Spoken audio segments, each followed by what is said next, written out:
Bakit iba't iba ang advice ng bawat doktor sa kanilang mga pasyente when it comes to nutrition and diet? First, I want to emphasize na wala pong doktor na gustong ipahamak ang kanyang pasyente.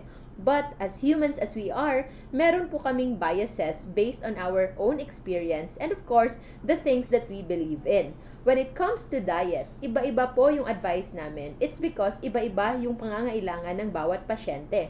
As an example, I will tell you my experience as a surgeon about cleft lip and palate. Yung cleft lip and palate o yung bingot po ay marami pong classifications yan. And depende po sa classifications ay iba't iba rin yung technique kung paano yan ooperahan. For example, for cleft palate alone, meron tayong more than 10 types of surgical techniques. Ito yung von Lagenbeck, Vaux-Wardell-Kilner pushback technique, yung Bardak's two-flap technique, furlough double opposing Z-plasty, two-stage palatal repair, hole-in-one repair, raw area free palatoplasty, alveolar extension palatoplasty, primary pharyngeal flap, intravelar veloplasty, vomer flap, and buccal myomucosal flap.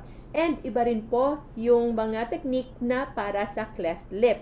And it will depend on the surgeon's experience and expertise kung ano yung mas nakasanayan niya dito at kung ano yung nakita niyang effective para sa kanya and sa kanya mga pasyente. Similarly with diet, especially para sa mga may diabetes, ay ang American Diabetes Association po ay naglabas na din ng kanilang mga recommended diet for patients with diabetes. And the managing physician, hindi lang po basta diabetologist or endocrinologist or nutritionist, but general healthcare provider can actually provide these options para piliin ng pasyente at sila mismo ang makaka-decide kung ano yung pinakamaganda para sa kanila dito. In April 19, 2019, the American Diabetes Association published these nutritional guidelines, and the types of diet that are recommended would include, first, the USDA Dietary Guidelines for Americans, Mediterranean style, meron ding vegetarian or vegan, meron ding low fat,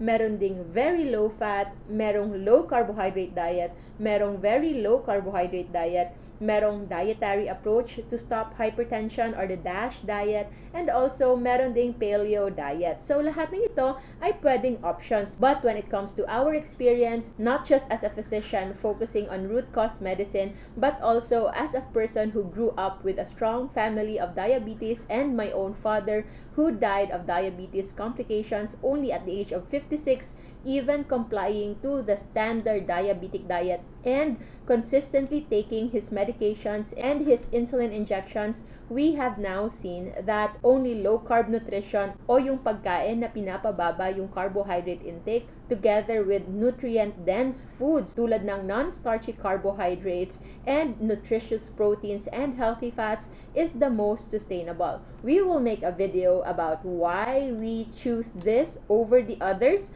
But for now, know that this is our stand. My personal stand is I believe that for those who are maintaining on a normal diet but doesn't seem to feel like improving, then we suggest that low-carb nutrition could be an option. So, hindi namin ito ini-impose sa kung sino man, but we lay this down as an option together with other low-carb practitioners in the country wherein we emphasize lowering carbohydrates to lower the need for insulin and eventually lower the insulin resistance and make the person insulin sensitive again. And just like in operating cleft lip and palate, I also have my own favorite. I usually do the furlough double opposing Z-plasty for cleft palate, and for the lip would be the Millard technique for cleft lip. So yun lang po muna for now. I'll see you again in our next video. Stay low carb so that we all stay safe.